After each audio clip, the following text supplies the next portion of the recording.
Halo semua, perkenalkan nama saya Welly Tansil. Biasanya kalau murid-murid saya manggilnya Kak Welly. Saya pengajar kimia, saya spesialis di kimia. Saya dulu pertama kali mengenal kimia itu di SMA. Saya SMA di Penabur Gading Serpong, dan waktu itu kebetulan sempat ikut Olimpiade juga, dan puji Tuhan berhasil dapetin medali perak waktu itu di Yogyakarta. Nah, setelah dari SMA saya lanjut ke kuliah dan ngambilnya juga farmasi juga masih ada lah ya hubungannya ke arah kimia. Untuk secara pengalaman, saya biasanya ngajar di bidang kimia di kurikulum Olimpiade sama Cambridge-nya ini bisa A-level atau O-level. Kebetulan saya juga dulu sertifikasi ujian ikut A-level dan berhasil dapat A-star waktu SMA ya, itu ya berarti. Nah, saya mungkin fokusnya lebih banyak di Olimpiade. Saya udah ngajar di beberapa lembaga, pernah kerja sama Dinas Pendidikan di Bandung, Jawa Barat, dan juga di Riau ya betul. Oke, kita lanjut ke materi ya setelah perkenalan tadi. Hari ini untuk micro teachingnya kakak akan bawakan tentang gas ideal sebagai perkenalan ya, cara kakak ngajar gimana. Nah, kita sebelum masuk ke gas ideal, yang kita tahu ya, mungkin adik-adik juga udah tahu di SMP, waktu SMP pernah belajar ada namanya wujud zat. Nah, ada berapa sih wujud zat itu? Ada tiga yang kita kenal ya, ada padat, cair, sama gas. Ada tiga ya, satu padat, terus yang kedua ada cair, terus yang ketiga ada gas. Nah, nanti kita fokus di gas, tapi sebelum itu kita coba lihat dulu ya, padat, cair, dan gas apa sih yang membedakan. Ya mungkin kalau secara pribadi kita lihat ya udah beda ya, jelas ya. Nah, tapi kita mau lihatnya secara sainsnya, secara kimianya kan. Kalau kita ngomong kimia, kita ngomongnya molekul, partikel ya. Oke, kalau di padat kita tahu bahwa bentuk padat itu selalu sama ya, kecuali kita tempa, kita hancurin. Tapi kalau misalnya kita biarin aja, dia nggak akan pernah berubah, bentuknya. Jadi kita bisa tulis bentuk dan juga volume ya. Untuk volumenya, kalau misalnya kita punya satu bongkah besi ya, kita ya udah punya satu bongkah besi, kita hancurin terus kita ukur volumenya dari hancuran besi itu juga pasti dia sama kan, karena dia nggak akan kemana-mana. Untuk volumenya dia bentuknya tetap, partikelnya juga nggak bergerak kemana-mana. Makanya kita bisa tulis bahwa bentuk dan volume dia adalah tetap. Nah, terus yang kedua, kita ngomongin secara partikelnya. Kalau ini kan masih bentuk sama volume ya. Kalau secara partikelnya, mereka tuh tersusun dengan sangat rapi kalau di padat. Jadi antara satu partikel dengan partikel lain, mereka tuh tersusun rapi, berjejer. Kita sebutnya partikel atau molekul ya. Sama aja ya, kalau kita ngomong partikel sama molekul itu sama aja, tersusun rapi. Oke. Terus yang ketiga, kita ngomongin pergerakan kan. Kalau ngomongin partikel kan sebenarnya dia bisa bergerak ya. Nah, tapi kalau di padatan, mereka tuh sangat limited lah, sangat terbatas untuk pergerakannya. Nah, kalau di padat itu cuma bisa sebatas bergetar aja. Kalau dalam bahasa Inggris sebutnya vibration atau bergetar di tempat. Oke. Nah, ini karakteristik dari padat. Nah, untuk yang cair agak beda nih sama padat. Kalau misalnya cair, jelas dong bentuknya nggak akan sesuai, nggak akan sama terus kan. Dia akan mengikuti wadah yang mengisinya, wadah kontainer yang menampungnya gitu. Nah, kita bisa tulis nih, bentuk berubah sesuai wadah ya, atau kontainer. Kita tulisnya wadah aja. Nah, kalau untuk secara partikelnya, mereka tersusun juga rapi, tapi nggak serapi di padatan.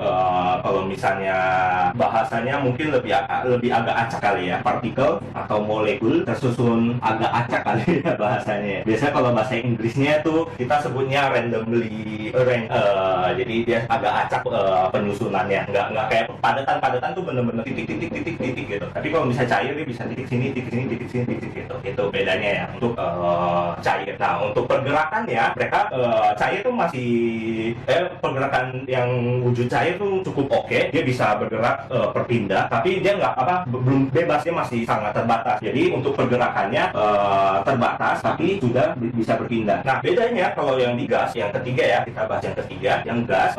Kalau misalnya untuk bentuk dan volume pasti berubah ya kan. Kalau misalnya maaf kata nih ya, kamu adik ada yang nyemprotin parfum gitu misalnya di titik ujung ruangan, terus bisa-bisa di ujung satunya lagi udah kecium lagi baunya, karena volumenya dia mengembang, membesar. Dia berubah dari yang misalnya cuma sebagian kecil ruangan yang cium, dalam waktu beberapa lama dia jadi satu ruangan kecium baunya. Nah, itu juga menunjukkan ya bahwa gasnya bisa bergerak bebas nih, nggak kayak tadi padatan atau cairan. Gasnya, partikelnya bisa bergerak sampai satu ruangan terisi full gitu. Yang tadi pertama, bentuk dan volume berubah ya. Berubahnya ya sesuai ya, kalau kalau misalnya ada kontainernya, misalnya satu ruangan ini ada kontainernya, dia bakal ngikutin ruangan kontainer ini. Nah, terus untuk partikelnya udah acak banget nih, partikel atau molekul tersusun acak. Nah, tadi ya yang terakhir ya, pergerakannya sangat bebas. Nah, di materi kali ini intronya ya, jadi setidaknya tahulah gas itu punya 3 karakteristik yang utama. Tentu volumenya berubah, partikel molekulnya tersusun acak, jadi udah benar acak lah, udah nggak beraturan. Terus sama pergerakannya sangat bebas, jadi kalau misalnya wadahnya segede kalau langsung di udara bebas ya dia geraknya kemana-mana. Satu udara bebas itu satu ya bisa kemana-mana. Nah, di sini kita mau fokus ya, jadi kotakin, agak miring. Nah, ini yang kita mau bahas di materi hari. Oke, kita lanjut bahas gas ya, sesuai judul kita pertama ya, gas ideal. Kita akan bahas tentang gas. Maaf ya, judulnya tulisan. Nah, kita kan udah tahu kan tadi untuk karakteristiknya dia bergerak secara bebas. Nah, dalam ilmu kimia kita tuh nggak cuma sebatas tahu karakteristiknya, kita harus menggunakan karakteristik itu digunakan untuk dalam perhitungan yang nantinya berguna untuk misalnya dalam proses kita mau pembuatan apa, sintesis atau banyaklah hal di dalam kimia yang dibutuhkan dari definisi karakteristik kita ubah jadi perhitungan, terus dari perhitungan itu kita ubah jadi sesuatu yang lebih berguna gitu. Nah, di sini kita bakal bahas mungkin bakal masuk perhitungan ya. Nah, di gas itu dibagi secara besar ya, ada 2, gas nyata dan ada namanya gas ideal. Nah, kenapa sih ada sebutannya gas nyata sama ada gas ideal? Kalau sesuai judul kita mungkin gas ideal ya. Ada gas nyata mungkin belum pernah dengar nih ya, ada namanya gas nyata. Jadi gas nyata itu adalah gas yang secara benar, secara nyata di dunia kita ini. Jadi kalau kamu merasakan ada oksigen ya, nah gas oksigen di sini itu sebenarnya itu mengikuti prinsip gas nyata. Nah, tapi kenapa sih kita ada gas ideal? Kan padahal kita jelas-jelas semua udara ini mengikuti gas nyata kan. Kenapa sih kita tetap harus ada gas ideal? Nah, kalau kita ngomongin kenyataan, ngomongin gas nyata, kita punya oksigen di sini, kita punya nitrogen di sini. Nah, banyak faktor-faktor yang mempengaruhi pergerakan mereka, jumlahnya mereka, volumenya mereka, itu kita punya banyak faktor-faktor. Mungkin kalau nanti kita belajar kimia lebih dalam ya, kita ada namanya intermolecular force, interaksi antara gas ini dengan gas itu. Terus kita juga harus perhatikan partikel-partikelnya, ukurannya, kita juga harus perhatikan bentuknya. Misalnya kayak dari senyawa apa, dia mungkin punya misalnya dia di luarnya ada nitrogen ini bisa berpengaruh gesekan collision dengan gas yang lain misalnya gitu. Nah, terlalu banyak hal yang harus dipertimbangkan kalau kita ngomongin gas nyata. Akhirnya kita lanjut di ilmuwan dulu itu akhirnya melakukan pendekatan terhadap perhitungan ini. Jadi kita melakukan asumsi-asumsi.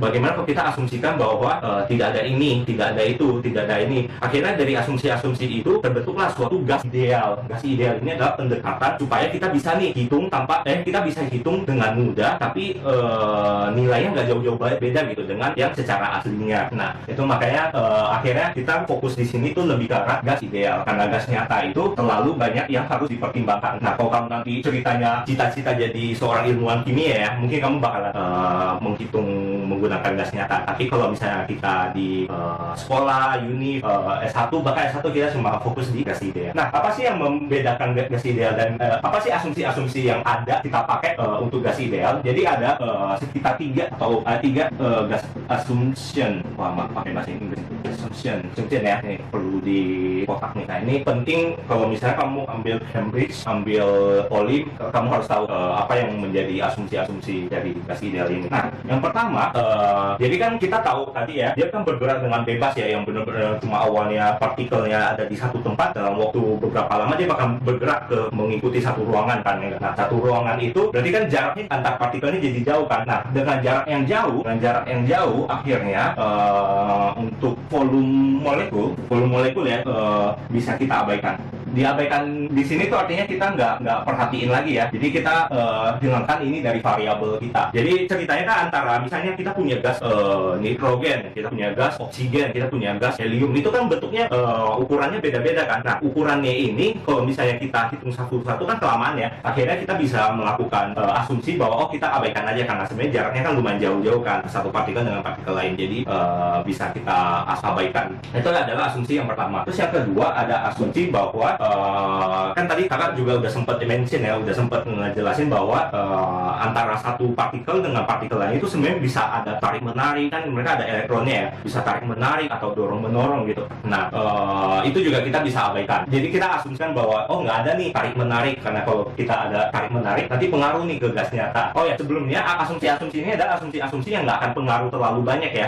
Maksudnya dia mungkin nanti perhitungan kita akan beda, tapi nggak beda jauh karena kita abaikan ini gitu. Jadi di sini kita bisa dibilang tidak ada interaksi antar partikel. Nah, yang terakhir adalah secara energinya. Nah, kan kita bergerak bebas ya, namanya partikel di dalam gas ya. Nah, pas bergerak bebasnya itu misalnya ada satu partikel dengan partikel lain bertumbukan gitu. Nah, pas bertumbukan biasanya kan ada energi yang berpindah kan. Nah, mungkin pernah belajar ada namanya lenting sempurna dan lenting tidak sempurna. Kalau misalnya kita ngomongin tabrakan ya itu di fisika. Nah, tapi intinya kalau misalnya dia lenting sempurna, dia ada enggak apa misalnya ada A dan B nih mau tabrakan ya. Yang B nabrak, semua energi dari B ini energi kinetik ya kan, kalau kita ngomongin gerakan kan energi kinetik ya. Dia tabrak terus nanti energinya itu semua berpindah ke yang dari B menjadi ke A gitu. Jadi nggak ada energi yang hilang. Jadi tumbukan, kita sebutnya tumbukan ya. Tumbukan terjadi secara lenting sempurna, maka tidak ada energi yang hilang. Nah, untuk asumsi-asumsi ini kamu perlu tahu,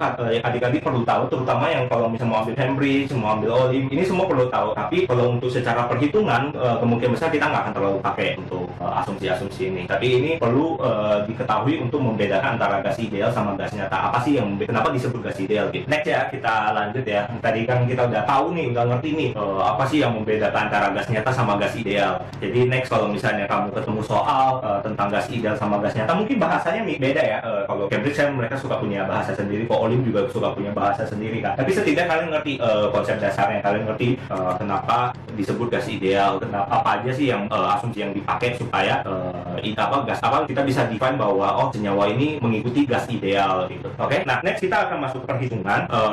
Tapi sebelum masuk ke perhitungan kan kita tahu kan ada adanya rumus ya, rumus gas ideal. Mungkin teman-teman juga pernah baca tentang gas ideal. Nah, kita bakal bahas dulu kenapa sih dari mana sih dapat persamaan gas ideal tersebut. Jadi kalau misalnya di kimia ya, mungkin di semua yang ada rumus-rumusnya, rumus itu bisa didapatkan dari definisi, bisa didapatkan dari eksperimen, bisa juga didapatkan dari penurunan rumus, dari rumus-rumus yang ada kita turunin gitu. Nah, di sini dasar dari rumusnya gas ideal itu dari eksperimen. Nah, ada 3 eksperimen yang dilakukan. Yang pertama ada namanya Boyle. Wah, ini bahasa Inggrisnya Boyle's Law ya kan. Hukum Boyle. Hukum Boyle ini dia punya eksperimen menyatakan memperlihatkan lah, dia hasil dari eksperimennya itu memperlihatkan apa sih kaitannya dari, kan kalau kita ngomongin gas ya, sebelum kesana maaf ya, kita tulis yang sedikit di sini pakai warna merah. Nah, oke. Kalau kita ngomongin gas kan kita pasti ngomonginnya volume ya kan, secara variabel ya. Kita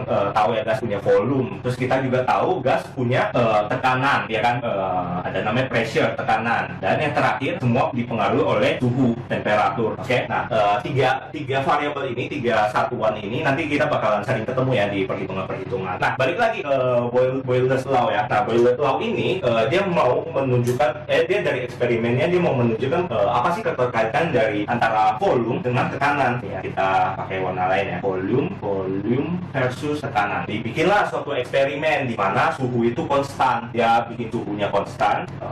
Ya, suhu konstan ya. Jadi biasanya kalau kita bikin eksperimen ya, mau ngecek antara volume sama tekanan ya suhunya kita bikin konstan. Kalau nggak konstan nanti suhunya ikut pengaruh dong ya kan. Jadi nggak bisa lihat keterkaitannya volume sama tekanan gitu. Nah, di sini dia ngecek nih, oh ternyata kalau volumenya naik, ternyata tekanannya juga naik. Nah, akhirnya didapatkan lah, kalau volumenya naik, ternyata tekanannya turun. Disinilah akhirnya kita bisa memformulasikan bahwa tekanan ternyata berbanding lurus dengan volume. Sebelum itu ya, volume di sini tuh biasanya suka dikasih variabel V, tekanan itu suka dikasih variabel P, dan suhu itu suka dikasih variabel T. Nah, ini yang bakal kita pakai ya. Nah, dari eksperimennya itu dia menemukan bahwa tekanan tuh berbanding terbalik nih sama volume, atau berbanding lurus dengan V. Jadi kalau tekanannya naik, dia volumenya turun. Kalau volumenya naik, tekanannya turun, atau tekanannya turun, volumenya bakalan naik gitu. Nah, terus yang kedua ada namanya Charles Law. Nah, sama juga kalau si Charles ini dia sama ya, dia juga melakukan eksperimen ya. Dia mengaitkan antara volume dengan temperatur tuh di sini. Kalau tadi kan yang boiler law kan dia pakai volume sama tekanannya. Tapi kalau di Charles dia pakainya volume versus temperatur. Nah, kalau misalnya udah kayak gini, ini dua orang yang berbeda ya, mereka punya eksperimen yang berbeda. Nah, kalau misalnya udah pakai volume sama temperatur beda, berarti tekanannya mereka di konstanin, di tekanan konstannya. Nah, ini kecilan ya. Kita singkat aja ininya jadi P konstan. Nah, biar lebih enak kita. Oke. Nah, pas dicek, oh ternyata volume sama temperatur berbanding lurus nih. Ternyata kalau volumenya naik, ya tekanan suhunya juga naik gitu. Tapi biasanya yang bisa diubah-ubah di suhunya ya. Jadi pas dia ubah suhu naik, dipanasin ya, dinaikin suhunya, temperaturnya naik, ternyata volumenya ngembang. Oh, berarti bisa diputuskan nih ya kita. Nih ternyata volume itu berbanding lurus dengan tekanan. Temperatur, sorry. Di sini bukan tekanan ya, temperatur ya. Nah, ini tanda-tanda ini mungkin ada yang belum familiar ya. Kalau ini tuh artinya berbanding lurus. Berbanding lurus itu ya itu yang tadi, kalau dia naik ikut naik, kalau misalnya turun ikut turun gitu ya. Kalau V-nya naik, per V-nya juga naik. Makanya kita kasih per V. Nah, terus yang terakhir ada namanya Gay-Lussac law. Nah, Gay-Lussac law ini dia melakukan pengaitan sama ya, mirip-mirip bahwa tapi dia sekarang pakai tekanan versus temperatur. Nah, singkat ceritanya ini sama ya, dia pakai berarti volume konstan ya. Oke. Nah, singkat ceritanya dia menemukan bahwa ternyata tekanan itu dia menemukan bahwa ternyata tekanan itu berbanding lurus dengan suhunya. Oke, lanjut. Kan kita udah tahu nih ada 3 ilmuwan hebat ini mengemukakan bahwa ini ada nih keterkaitan antara volume dengan tekanan, terus volume dengan temperatur, terus tekanan juga dengan temperatur. Nah, dari 3 ini akhirnya ada satu ilmuwan lagi namanya Avogadro. Nah, Avogadro ini dia mengemukakan bahwa dari yang dia dapatkan ini ditemukan nih bahwa ada satu persamaan yang bisa dipakai untuk mencakup semua ini yang kita tahu sebagai gas ideal. Nah, dia mengemukakan bahwa karena kayak gitu berarti kita pakai yang merah aja. P1 dikalikan V1 per T1 itu sama dengan suatu konstan. Nah, kan kita tahu kan di sini kan P kali V itu sama dengan konstan gitu. Nih ya, kalau kita balik lagi ke tadi, ini kalau V-nya kita pindahkan dia jadi kan P kali V kan ya enggak? Ini kalau kita sama denganin berarti dia adalah suatu konstan. Yang artinya kita bisa tulis nih P1 kali V1 itu sama dengan P2 kali V2 karena dia konstan kan. Jadi kalau dia mau naik ini turun supaya dia tetap konstan. Kalau ininya tekanannya turun, volumenya dia naik supaya tetap konstan gitu. Makanya kenapa akhirnya kita bisa bikin nih satu persamaan baru, P1 kali V1 sama dengan P2 kali V2. Nah, ini perlu di highlight juga. Sama ya juga buat yang Charles law dan Gay-Lussac. Nah, ini kita bisa langsung tulis lebih cepat ya. Dia V1 per T1 kan ya, kalau ini kita pindahkan dia sama dengan V2 per T2. Terus ini juga sama dia P1 per T1 sama dengan P2 per T2. Kita kotakin. Nah, ya. Nah, dari sini makanya kita bisa dapetin nih, dari ini kita gabungin ya, akhirnya kita dapat nih P1 kali P1 per T1 sama dengan kontan. Dari sini dihitung tuh, ada eksperimennya juga, dia pakai beberapa percobaan terus dapat nih nilai konstan yang kita tahu adalah konstanta gas. Makanya akhirnya kita tahu ini, jadi P kali V per T itu sama dengan suatu gas, gas konstan. Nah, ini ya, konstanta gas ya, konstanta. Oke. Nah, dari konstanta gas ini ini akhirnya kita dapat nih satu persamaan. Nah, dicoba lagi nih, ternyata ada satu pengaruh lagi, dicoba ya sama si Avogadro. Ternyata ada satu faktor lain bahwa ternyata kalau misalnya dia awalnya cuma 1 mol, kita tahu ya zat itu kan pakai mol ya, 1 mol sama 2 mol sama 3 mol ternyata beda hasilnya. Ternyata ya pengaruh juga dong dia ternyata ke tekanan, volume sama suhu. Akhirnya pas dicek ternyata volume sama tekanan itu berbanding lurus. Ternyata dia dapat nih ada satu ini lagi bahwa P atau V itu berbanding lurus terhadap mol. Nah, akhirnya dia pakai persamaan ini, idea itu akhirnya didapetin lah bahwa berarti P kali V per T itu sama dengan NR. Ya, kalau kita pindahkan makanya akhirnya kita bisa dapet T V sama dengan NRT. Nah, ini adalah persamaan gas ideal. Kita dapat persamaannya nih ya, persamaan gas ideal. Ya, cukup panjang ya. Nah, ini mungkin nggak perlu terlalu dihafalin. Kita tahu, yang penting kita tahu ada namanya Boyle, Charles sama Gay-Lussac. Nah, mereka itu yang berkontribusi dalam penurunan persamaan gas ideal. Oke, kita lanjut ke pembahasan soal ya. Biasanya kita bahasnya itu mungkin dari yang gampang-gampang ya, tapi karena ini micro teaching kita langsung bahas ke yang sesuai dengan minat nyala. Nah, soal pertama bisa dilihat di sini. Ini adalah soal OSK kimia KSNK ya kalau sekarang sebutannya ya. Kalau zamannya kakak dulu disebutnya OSK, kalau sekarang KSNK kimia 2019. Nah, bisa dilihat ya di sini ya. Ditampilin ya kayu ini. Oke, untuk yang soal pertama, kita baca dulu ya dari soalnya kan. Pertama, dari persamaan reaksi berikut ini ada persamaan SNO2 ditambah 2H2 dia berubah menjadi SN ditambah 2H2O ya. Nah, volume gas hidrogen diukur pada 1 atm dan 273 Kelvin yang dibutuhkan untuk bereaksi sempurna dengan 2 gram SNO2 adalah nah kan kita udah bahas ya tadi ya persamaan gas ideal. Nah, kita tulis dulu nih ya biar bagus ya pakainya soal 1 nah soal 1 kita tulis dulu ya reaksinya ya SNO2 ditambah H2 2H2 ya dia menjadi SN ditambah H2O. Nah, saya asumsikan teman-teman di sini udah belajar tentang stoikiometri ya sebelum masuk ke gas ideal ini. Di soal diketahui bahwa kita punya tekanan bahwa dia 1 atm, terus kita juga punya suhu di 273 Kelvin ya.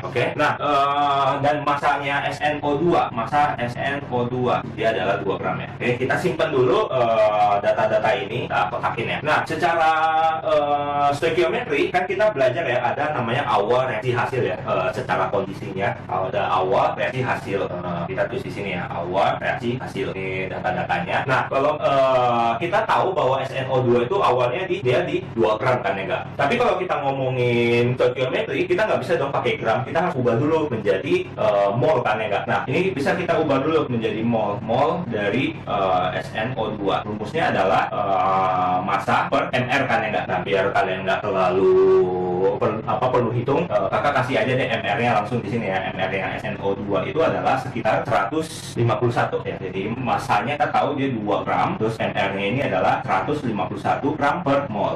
Biasanya kalau kita dalam nulis perhitungan semua satuan kita tulis. Jadi gram ini kita bisa coret. Nah, nanti kira-kira kalian bisa coba hitung sendiri pakai kalkulator. Kalau di OS kan kita boleh pakai kalkulator ya. Jadi ini kalian boleh pakai kalkulator buat hitung. Itu nanti dapatnya sekitar di 0,013. Maaf ya, kita lihat contekan dikit kelamaan kayak kalau gitu sendiri mol. Nah, biar gampang kita ambil 2 angka penting ya. Nah, biasanya kalau di OSN kita tuh susah dapet angka yang bener-bener pasti. Jadi biasanya pasti kalau udah deket-deket ya itu udah pasti jawaban benar. Jadi makanya kita bisa ambil 2 angka di belakang koma. Kalau 2 angka penting, bukan 2 angka di belakang koma ya. Jadi kita punya 0,013 mol ya. Nah, kita masukin nih, berarti kan di awal dia punya 0,013 mol ya. Kalau kita belajar OSN, kita belajar Cambridge, kita selalu usahakan kita tulis lengkap ya. Kalau misalnya kita mau kerjain ini, kita kotakin dulu. Lanjut. Nah, katanya berapa sih yang dibutuhkan H2 hidrogen di sini untuk bereaksi secara sempurna untuk SNO2 ya kan? Berarti kita asumsikan ini ada suatu A ya, mol yang kita nggak tahu. Nah, kita mau hitung dulu nih molnya ada berapa. Nah, secara stoikiometri kan kalau dia bilang bereaksi secara sempurna kan sampai habis kan. Kalau dia sampai habis berarti ini kita boleh tulis 0,013 mol. Berarti ini juga harus habis kan. Kalau dia bereaksi secara sempurna berarti dua-duanya habis di bagian reaktan ini habis. Nah, terus ini juga harusnya karena di koefisiennya ada 2. Ini kakak asumsikan udah belajar ini ya stoikiometri ya. Berarti kan kalau misalnya koefisiennya ada 2 kita kalikan 2 kan ya. Dikalikan 2 0,013 mol. Nah, ini juga harus habis kan ya nggak habis. Kita pakai kata aja deh biar tampak juga habis 0. Kalau kita pakai kata 0 mol ini juga 0 mol. Berarti kan mol kan kalau misalnya A kurangi berapa sama dengan 0 berarti A ini sama dengan ini dong ya nggak? Kalau misalnya kita tulis persamaannya kan berarti A kurangi 2 kali 0,013 mol sama dengan 0 berarti A sama dengan ini tinggal kita kali ya, jadi sekitar 0,026 mol ya. Jadi kita dapat nih angkanya, wah ternyata A mol ini sekitar segini. A ini berarti kan molnya H2 ya, jadi molnya H2 sama dengan A sama dengan 0,026 mol. Kita udah dapat nih molnya H2. Lanjut ya, kita udah dapat nih molnya hidrogen kan ya. Nah, molnya hidrogen ini kita bakal pakai nih. Kan pertanyaannya itu adalah berapa volume gas hidrogen yang diukur pada 1 atm dan 273 yang dibutuhkan untuk bereaksi sempurna kan ya. Kita udah dapat nih mol hidrogen yang dibutuhkan. Kita tinggal masukin ke rumus sekarang. Kan tadi kita udah kita dapat nih rumus gas ideal. Kita tulis dulu nih rumusnya biar nggak lupa. Berarti kan P kali V sama dengan nRT. R itu angkanya adalah 0,082 atm kali liter per mol Kelvin. Ini ya secara satuannya. Biasain satuan tuh selalu lengkap ya ditulisnya. Jadi kita tahu nanti di akhir tuh jawabannya harusnya apa dalam bentuk apa satuannya. Oke, kita untuk tekanan udah tahu belum? Dari soal dikasih tahu kan? Oh, apa dari sini nih? Kita akan udah tulis juga kan? Tekanan 1 atm. Ya udah kita masukin aja 1 atm ya. Kita kotakin dulu biar tidak mengganggu di kita. Nah, 1 atm terus volumenya yang kita cari kan ya enggak? Tuh yang mau kita biarkan dia tetap sebagai variabel. Terus molnya kan di sini berarti molnya H2. Ini kan yang ditanya adalah hidrogen ya. Jadi di sini molnya H2 ya. Molnya H2 tadi kita dapat berapa? 0,026 ya. Molnya adalah 0,026 mol dikalikan 0,082 mol atm liter per mol Kelvin dikalikan suhunya kita adalah 273 Kelvin ya. Oke. Nah, kita tinggal hapus-hapus saja dulu Kelvinnya kita coret, molnya kita coret, atm-nya kita coret, sisa liter kan ya kan. Oke. Nah, kita hitung 1 kali V kan tetap V ya. Terus habis itu kita hitung 0,026 kali 0,082 kali 273. Nah, kalian bisa coba hitung sendiri, tapi kalau mau dipercepat jawabannya kira-kira adalah di angka 593 nanti kalian bakal dapat 0,593 liter. Nah, karena pilihan di soalnya dalam bentuk mililiter, berarti kita perlu dikalikan 1000 kan, makanya akhirnya kita dapat 593 mililiter. Nah, di soal yang paling dekat adalah 595. Kalian nggak perlu khawatir kalau misalnya ternyata agak beda dikit, karena itu semua karena pembulatan kayak misalnya tadi nih kita bulatin kan, akhirnya cuma ngambil 2 angka penting. Terus misalnya mungkin nanti perhitungannya juga ada pengecualian yang akhirnya menyebabkan beda, tapi bedanya di tipis kok. Jadi kalau di OSN harusnya kalau beda tipis tuh udah jawabannya benar gitu. Itu untuk nomor pertama. Oke, ya nomor 1 tadi kita udah bahas. Lanjut kita bahas ke nomor 2. Masih sama, kita ngambil dari OSK KSNK Kimia yang 2019. Oke, aku bacain dulu ya soalnya ya. Suatu sampel gas sebanyak 0,238 gram. Jadi ada gas nih, kita nggak tahu gasnya apa. Dia sebanyak 0,238 gram di dalam wadah 100 mili. Ternyata dia punya temperatur dengan temperatur 14 derajat. Ternyata dia memberikan tekanan sebesar 600 mmHg. Nah, kalian jangan khawatir ya. Jadi sebenarnya kalau kalian nanti OSN, OSK untuk convert antar satuan itu ada di bukletnya. Jadi kalau kalian punya satu paket soal nanti ada ini keterangan. Jadi kalian bisa pakai itu untuk convert. Jadi kalau misalnya kalian nggak tahu dari mmHg diubah jadi ATM kayak gimana, kalian bisa ngecek di situ. Jadi kalian nggak perlu khawatir dan memang pasti selalu banyak satuan-satuan yang berbeda. Oke, nah pertanyaan di sini adalah kan kita nggak tahu nih gasnya apa. Dari data tersebut gas itu kira-kira apa ya kan? Nah di sini pilihannya ada nitrogen, argon, klor, xenon, dan krypton. Oke, kita bahas ya. Kita tulis lagi seperti tadi data-datanya nih yang kita butuhin. Pertama, dia ada suatu massa ya, massa gas. Kita tulisnya ya massa gas ya. Kita nggak tahu ini sebesar 0,238 gram. Oke. Terus lanjut,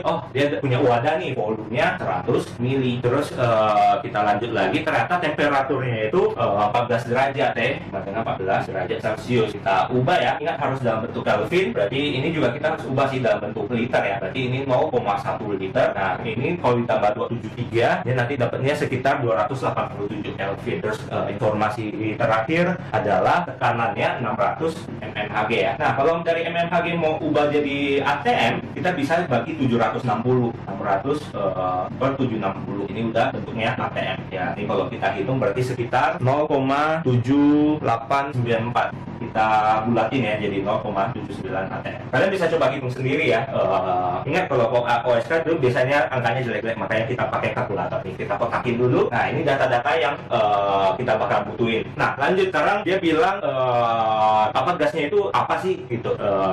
Berarti kan kita supaya kita bisa tahu itu gasnya apa, senyawanya apa, berarti kita perlu tahu dong MR-nya berapa ya enggak. Nah, dari MR apa? Berarti kita perlu nih nurunin dulu rumusnya dari yang gas ideal, terus kita hubungkan dengan MR. Nah, kita tulis dulu persamaannya. Persamaannya adalah P kali V sama dengan nRT.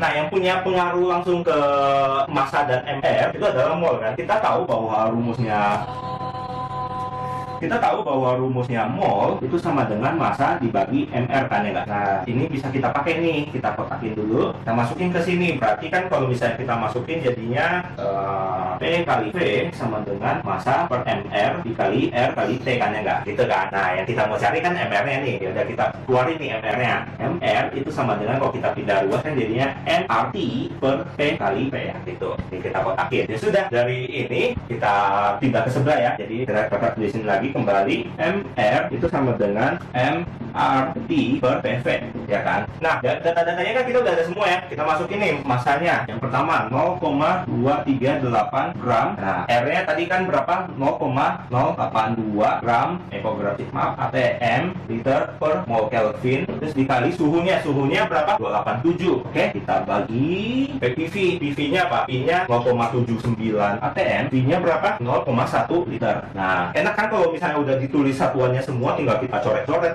satuannya biar kita nggak bingung. TM bisa kita coret, mol juga, mol nggak bisa, Kelvin kita bisa coret, liternya bisa kita coret. Nah, nanti dapetin di akhir ada gram per mol kan enggak? Nah, kalian bisa coba hitung sendiri pakai kalkulator, tapi kalau mau cepat jawabannya adalah di 70,95 gram per. Nah, dari pilihannya kan ada nitrogen. Nitrogen kan kalau bentuk dalam gasnya kan di N2 ya. N2 kalian cek di tabel periodik, nitrogen itu 14. Kalau 2 berarti 28 ya, berarti bukan. Terus ada argon, ada klor, ada xenon dan krypton. Kalau kalian cek masing-masing di tabel periodik, yang memenuhi itu adalah klor. Klor itu adalah Cl2 dan kita tahu Cl itu kan 35,5 kan ya enggak? Itu 35,5. Jadi kalau dikali 2 ada Cl2 kan, berarti dia jawabannya sekitar 71. Oke, kita udah bahas 2 soal. Sekarang kita lanjut ke soal yang ketiga. Ada di sini. Nah, kalau yang sekarang udah bukan KSN atau OSK lagi, ini adalah dari Cambridge A-Level. A-Level past paper, kakak ngambil dari tahun, nggak ditulis ya.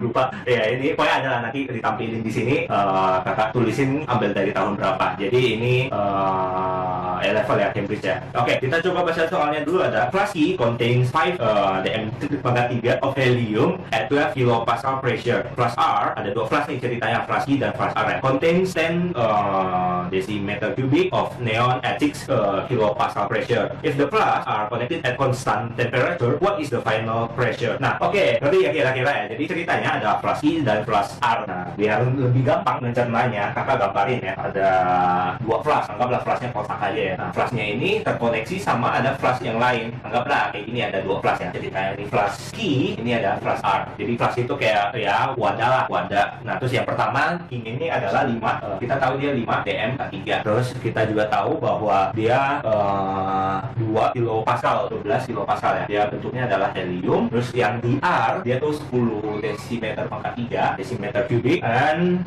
6 kilopascal. Oke, so ini neonnya. Nah, dia bilang pas ini awalnya tertutup nih, mereka terpisah. Nah, pas dibuka kan gas mereka bercampur kan ya. Nah, pas gas mereka bercampur, ditanya tuh berapa tekanan maksimalnya, tekanan totalnya setelah ini. Oke, mungkin tadi kita belum terlalu bahas, kita baru bahas basic konsepnya. Nah, jadi di sini kita nggak yang semena-mena cuma kita tambahin 12 tambah 6 kilopascal jadi 18 kilopascal. Itu jawabannya salah. Bahkan di pilihannya aja juga nggak ada kan. Nah, yang perlu kita tahu adalah kan kalau kita lihat rumusnya lagi dari 3 ilmuwan tadi ya, ada Boyle, ada Charles, ada Gay-Lussac, itu ngomonginnya apa? Tekanan, volume, sama temperatur kan ya nggak? Nah, 3-3-nya ini akan saling berkaitan. Jadi kalau volumenya berubah, ya tekanan sama ininya juga berubah. Kalau misalnya volumenya berubah, ya tekanan sama suhunya juga berubah. Kalau suhunya berubah, ya tekanan sama ininya juga akan pengaruh. Kecuali di soal udah dibilang, dibikin temperaturnya konstan. Seperti soal ini kan, dia kan bilang temperaturnya konstan ya. Nah, karena temperaturnya konstan, berarti pas dibuka, apa yang berubah? Kalau yang dibuka sini dibuka, kita tahu dong, Q sama R kan jadi terkonektif kan, jadi satu. Kalau misalnya kakak gambarin ya, dia jadi satu kontainer besar kan ya nggak? Boleh nggak kakak bilang kayak gitu? Ini Q sama R jadi QR sekarang namanya ya kan, karena mereka udah terkonek. Terus ini ada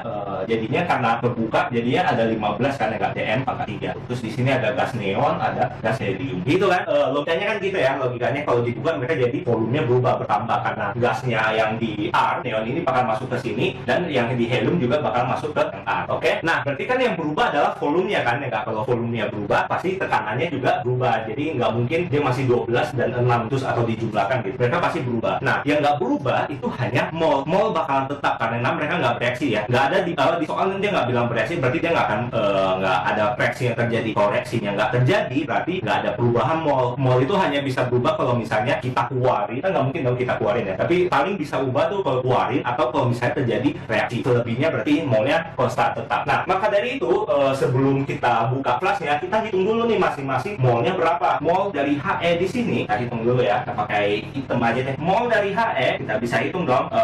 Ingat ya rumus utamanya kan PV NRT ya. PV sama dengan NRT. Oke. Nah berarti kalau kita mau cari mol berarti kan jadinya RT-nya kita pindahin jadinya P kali V per RT ya. Setuju ya. Nah kita tinggal masukin, kita punya tekanan, kita punya volume, kita tahu RT kan RT-nya konstan ya. Jadi kita nggak usah bikin apa-apa, nggak usah diubah. Nih ya, kalau misalnya kita OSN, Cambridge, kita cara kerjanya lebih efisien. Kita kalau memang yang nggak perlu kita ubah variabelnya kita nggak usah ubah. Nggak usah ditulis, nggak usah dihitung, nggak usah kita hitung. Jadi tekanannya kan di sini kan 12 kilopascal kan. Ya udah kita tulis saja tetap 12 kilopascal. Tapi ingat di akhir bahwa tekanannya itu 12 kilopascal. Pakai kilopascal sekali 5 desimeter pangkat 3 terus dibagi RT-nya kita nggak usah ubah. Ini kita ubah berkali berarti jadi 60 kilopascal dm pangkat 3 per RT ya. Oke. Nah kita hitung satu lagi nih N dari NE sama ya, rumusnya kan P kali V per RT dengan ini tekanannya kan yang ini 6 kilopascal terus V-nya adalah 10 desimeter pangkat 3 ya. Jadi kita bagi jadi RT mulai kita 60 kilopascal kali desimeter pangkat 3 bagi RT. Nah berarti molnya NHE helium di kelas yang I adalah 60 per RT, yang R-nya ini 60 per RT kan ya nggak? Oke. Nah ada satu teori di mana sebenarnya kalau misalnya kita ini intermezzo dikit ya sebelum kita masuk perhitungan lagi, kita geser ke samping kanan dulu. Nah di samping kanan ini kakak mau nunjukin bahwa kalau misalnya kita ada senyawa Ne, He, terus ada oksigen, terus ada apa misalnya Cl2, ya cukuplah 4 nggak usah terlalu banyak. Nah kita bisa sebut apa di satu kontainer ini tekanan total adalah 10 atm misalnya kakak tulis nih, tekanan total adalah 10 atm. Apa artinya kalau misalnya kakak bilang tekanan total dalam flash ini adalah 10 atm. Nah artinya adalah tekanan total ini itu disumbangkan oleh ada gas Cl2, ada gas He, ada gas Ne, dan ada gas O2. Kakak boleh nih nulis P total itu sama dengan P-nya Ne ditambah P-nya He ditambah P-nya O2 dan ditambah P-nya Cl2. Intinya tekanan total itu adalah tekanan yang dari semua yang ada di dalam kontainer tersebut. Nah Ne ini kan memberikan pressure, memberikan tekanan, dan dia bakalan berkontribusi pada tekanan totalnya juga tuh. Nah kalau ini kita jabarin lagi ya, kan kita tahu rumus dari P itu kan NRT per V kan ya nggak? Jadi N-nya Ne kali RT per V ditambah N-nya He kali RT per V ditambah N-nya O2 kali RT per V. Ya anggaplah nggak ada Cl2 ya, biar nggak terlalu panjang. Nah kita hapus dulu yang Cl2 biar nggak terlalu panjang. Sebenarnya konsepnya sama aja, kita cukup 3 aja biar buat gampang menunjukkan. Nah berarti kan kalau kita lihat ya satu kontainer ini, Ne kan di kontainer ini, He di kontainer ini, O2 di kontainer ini, berarti mereka di volume yang sama dong ya kan, kontainernya sama. Maka dari itu volume di sini kan sama dong. Terus mereka karena di kontainer yang sama ya suhunya juga sama dong ya kan. Nah boleh dong kakak tulis bahwa Ne itu ditambah He ditambah NO2 dikali RT per V. Ya intonasinya ya intinya ini kan ya kan. Jadi kita bisa keluarin dong molnya He, Ne, O2 kita gabungin satu terus dikali RT per V kan ya kan. Kalau mau secara ininya berarti jawabannya ada rumusnya adalah P total itu sama dengan N total dikali RT per V. Nah ini intermezzo. Jadi kalau yang tadi materi itu ada konsep dasarnya, ini adalah konsep lantannya. Oke. Nah dari situ baru kita bisa balik ke sini nih. Nah kan konsepnya sama ya, di dalam satu flash ini sekarang ada Ne, He dengan volume 15 desimeter pangkat 3. Kita juga tahu molnya He, molnya Ne. Nah dari sini kita baru bisa masuk tring. Berarti tekanan total kan ditanya tuh tekanan total kan ya, setelah flashnya dibuka mereka gabung. Tekanan total berarti molnya He ditambah molnya Ne ya kan dikali RT per V kan. Nah makanya kenapa RT nya kita tetap, karena tinggal coret nanti. Ini kita tinggal masukin angka, ini 60 KPA DM43. Ini memang stylenya kakak ya, selalu tulisin semua satuan ya. Kakak saranin sih kalau misalnya untuk Cambridge sama Olim kayak harus ditambah 60 juga kan, sama ya, KPA DM43 per RT dikali RT per V. V-nya sekarang berapa? 15 kan ya, 15 jatuh DM43. Oke, nah ini kan RT-nya kita tinggal coret kan ya, nggak? DM-nya juga kita tinggal coret, terus udah deh tinggal kita totalin, berarti 120 KPA kilopascal dibagi 15 aja kan DM-nya udah kecoret semua kan. Ini kalau kita hitung berarti jawabannya adalah, bentar otaknya tiba-tiba ngeblank, 8 ya, 8 kilopascal. Jawabannya 8 yang A.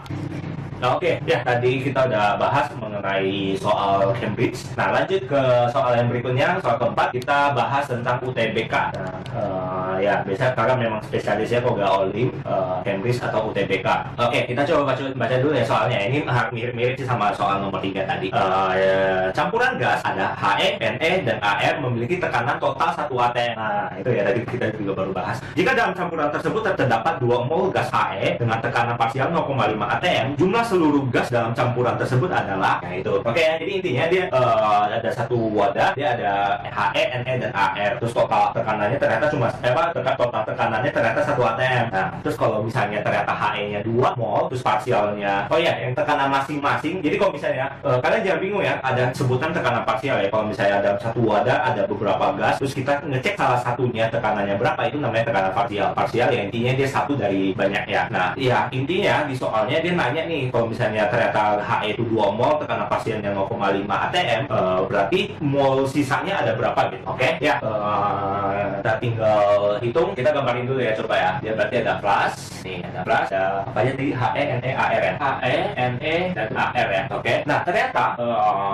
molnya HE dia adalah 2 mol ya, 2 mol, dan dia punya tekanan HE sebesar 0,5 atm. Nah ini sebenarnya bisa kita cepat sih. Ada satu lagi, mungkin tadi belum sampai situ. Jadi ya, kalau kita balik lagi ya, kan tadi tekanan total yang rumus yang tadi ya, rumus tekanan total berarti dia mol total ya kan, dikalikan RT per V total kan ya kan, volume wadah kan. Nah, kita juga bisa nih nentuin tekanan parsial masing-masing. Jadi kalau misalnya ada, kita mau cari tekanan satu ya, misalnya satu itu HE gitu, misalnya tekanan satu itu kita bisa pakai nih, ada namanya fraksi mol. Fraksi mol kita gambarkan sebagai fraksi mol dari satu misalnya. Nah, apa sih itu fraksi mol? Oh, maaf, ini ya, boleh nggak sih dibagi lagi? Oke, fraksi mol ya. Pakai warna biru deh biar fraksi mol. Nah, jadi kalau misalnya di wadah ini ada HE, NE, AR, NH sama itu ya. Jadi fraksi molnya HE itu adalah molnya HE dibagi mol fraksi ya. Kita pakai fraksi molnya HE itu berarti molnya HE dibagi mol total.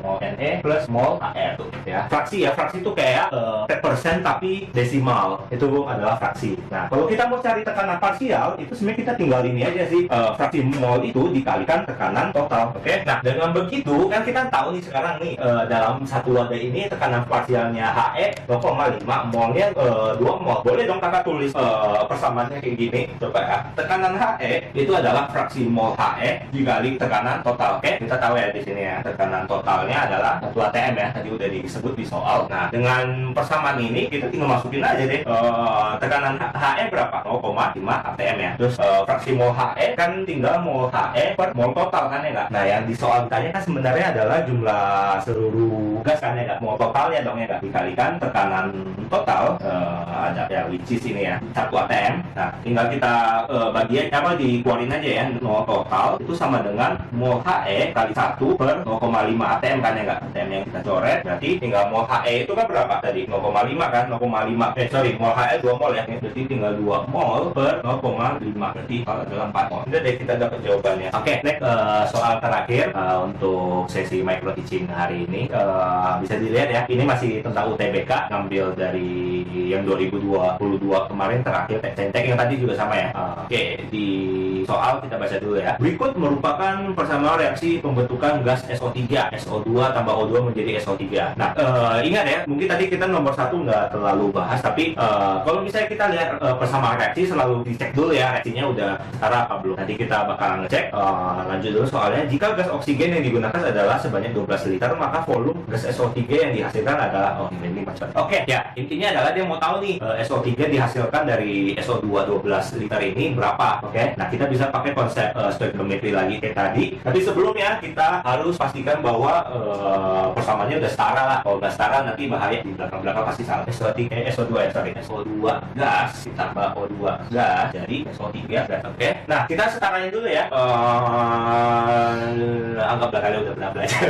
Oke, ini tinggal kita kasih 2 kan, supaya ini ya, ini 4 tambah 2 6 dan kasih 2 di sini. Nah ini udah setara ya, S-nya 2, oksigennya 4, 6, oksigennya 6. Oke, berarti persamaan ini udah setara. Nah terus kita pakai awal reaksi hasil ya, biasanya selalu awal reaksi hasil. Tapi sebelum itu kita juga perlu tulis apa aja yang udah diketahui. Oh ternyata dia cuma bilang nih, oksigen yang digunakan adalah sebanyak 12 liter, volume oksigen sama dengan 12 liter.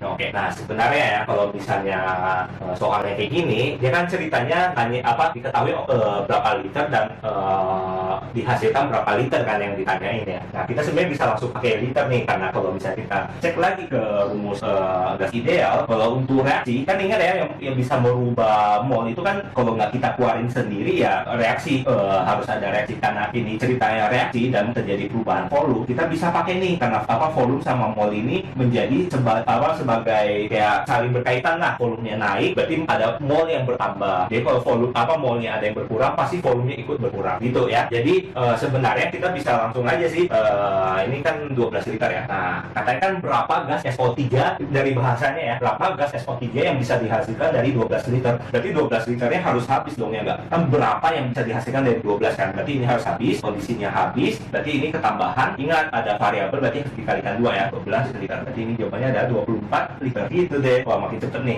per soalnya. Kita kokin ya. Waduh tada, jawabannya ada yang D. Oke, ya begitulah micro teachingnya dari kakak. Semoga bisa dipahami ya, ilmunya juga bermanfaat. Terus kalau memang mau belajar lebih lanjut bersama kakak, bisa hubungi ke Bimbelki.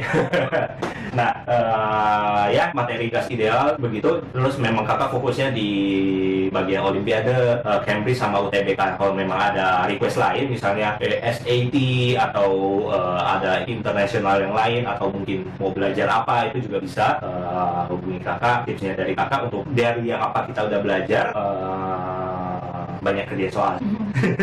Terima kasih.